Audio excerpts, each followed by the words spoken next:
turabasuhuza kandi tubaha ikaze kuri Philohope. Twizere yuko muri amahoro kuko ibyo nibyo tubifuriza. Muri aya makuru tugiye kubagezaho ibijyanye n'ibitero Leta Zunze Ubumwe za Amerika ziherutse kugaba muri Iran muri iyi weekend ishize. Ni ukuvuga ngo mu mpera z'icyumweru gishize. Ese ni hehe Amerika yarashe muri Iran? Operasiyo yagenze gute? Ni izihe ntwaro zakoreshejwe? Nk'uko tubikesha BBC n'ibindi bitangazamakuru bitandukanye, operasiyo yiswe Midnight Hammer yari irimo indege z'intambara za Leta Zunze Ubumwe za Amerika 125.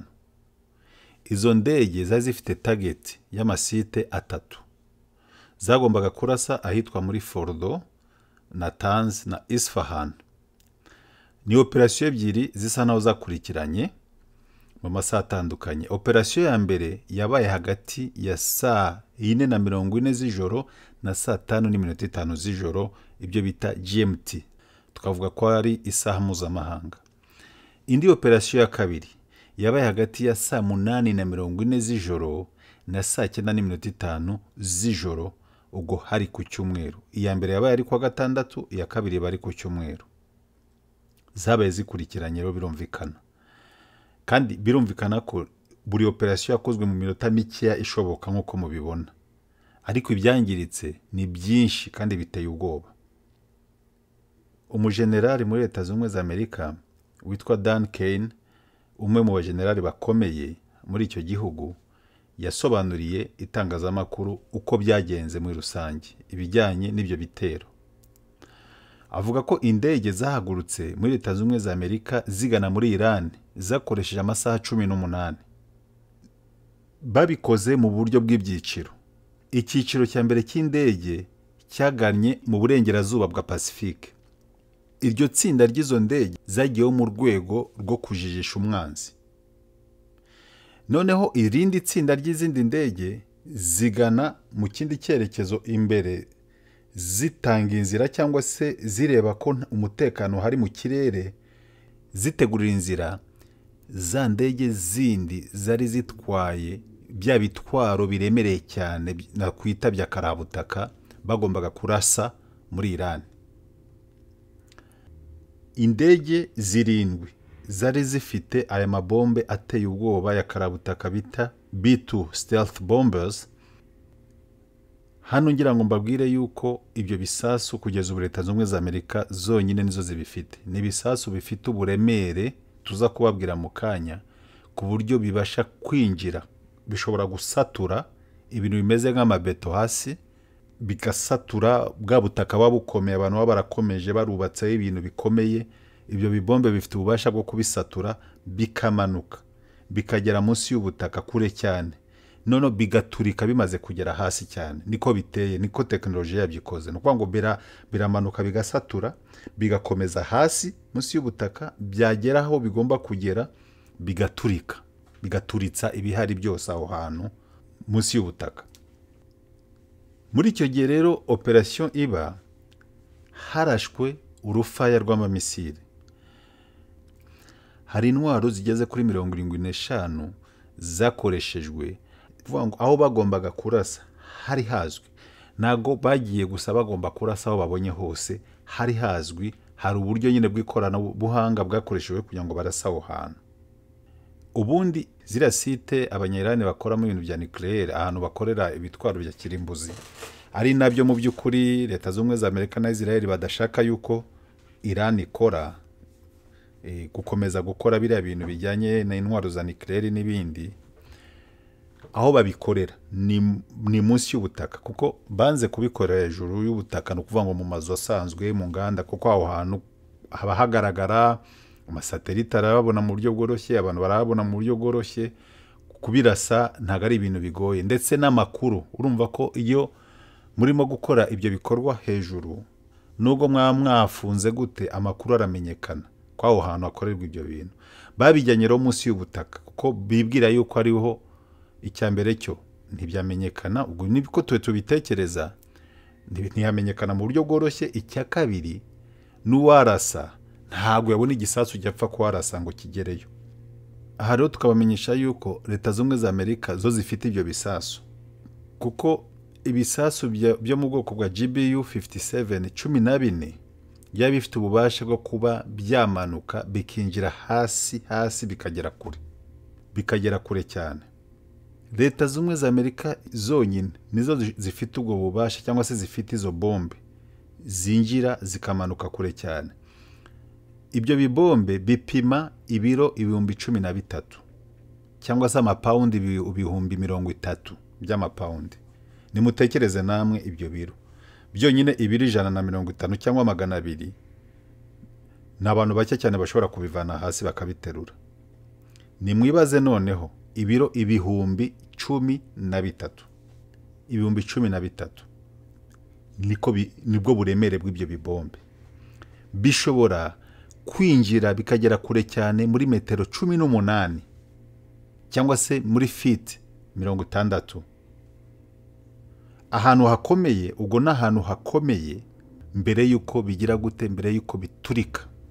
No kuvuga ngo bishobora kumanuka muri metero 18 ku butaka bukomeye cyangwa se ahantu hakomeye, cyangwa se bishobora no kumanuka bikagera muri metero 61 cyangwa se feet 200 ahantu hari ubutaka nyine busanzwe, ahantu hadakomeye.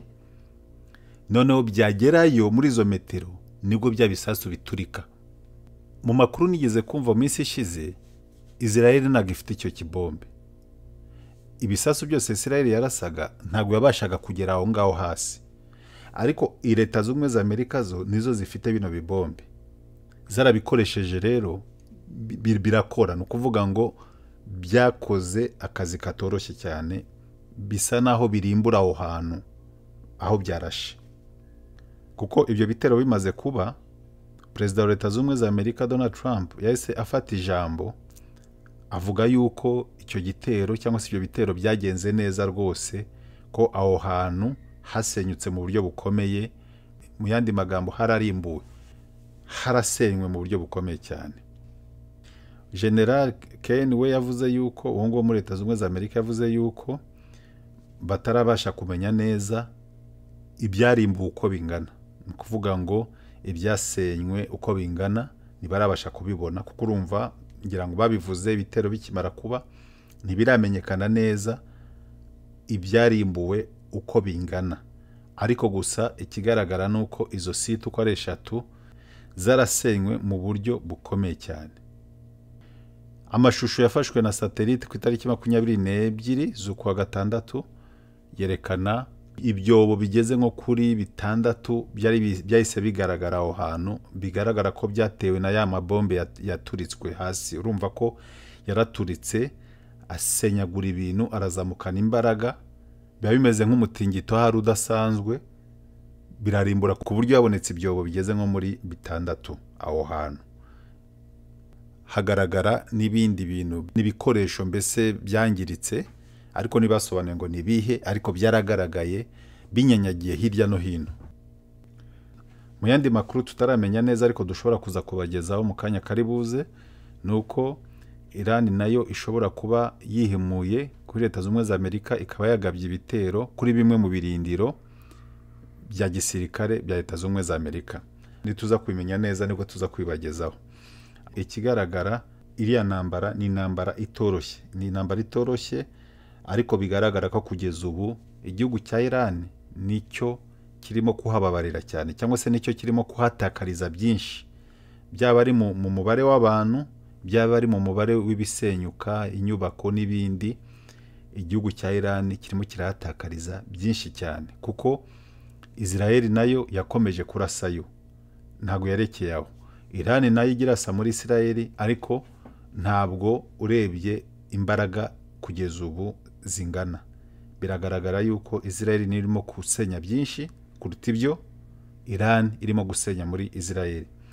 Leta z'ubumwe za Amerika nazo urumva ko zongeyemo izo mbaraga, zishyiramo izindi mbaraga, ku buryo ibyasenyutse muri Iran nabyo byarushijeho kwiyongera.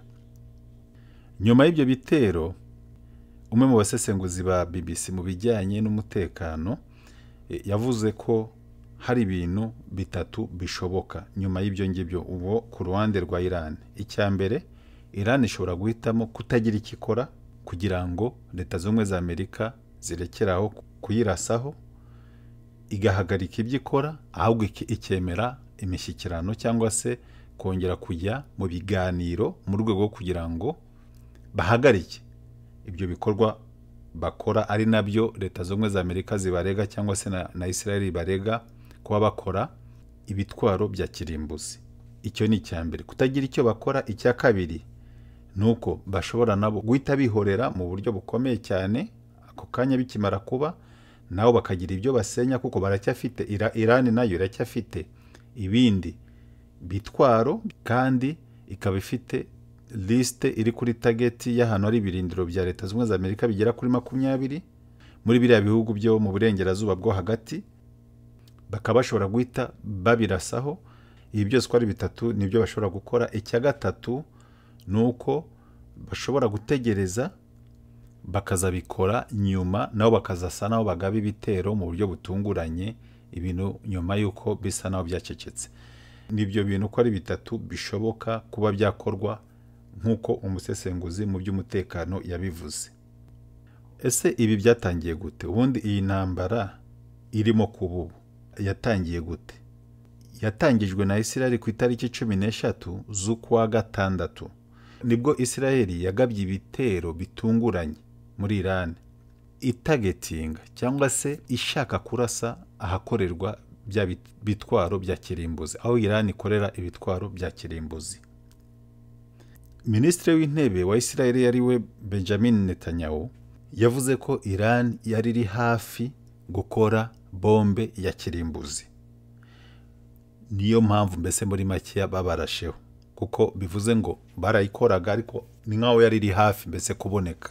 Bituma Israel bimenya mbere y'igihe, igaba y'ibitero mu rwego kugira ngo bababuze kugera ku ntego yabo. Ariko Iran yo igihe cyose yagiye ikora ibyo ikora ibijyanye na za nucleaire n'ibindi, Iran yagiye igaragaza ko ibikora ku mpamvu z'amahoro, itabikora ku mpamvu zo kugira ngo igire aho ihungabanya umutekano. Iyo yazikoraga ku mpamvu z'amahoro, uvuga ngo gahunda yabo ngo yari y'amahoro, niko Iran yakunze kuvuga. Mu cyamake nibyo bijyanye n'izo operation twabagezagaho. Ubwo nitugira andi makuru tumenye ajyanye n'ibyo bitero twababwiye Iran ishobora kuba yarashe kuri ibyo birindiro by'ingabo za leta z'ubumwe za Amerika, ayo makuru nituyamenya turayabagezaho. Turabashimiye mwese mwabanye natwe. Niba utarakora subscribe kuri Philohope, ufata aka kanya ukayikora. Turabashimiye, mugire ibihe byiza.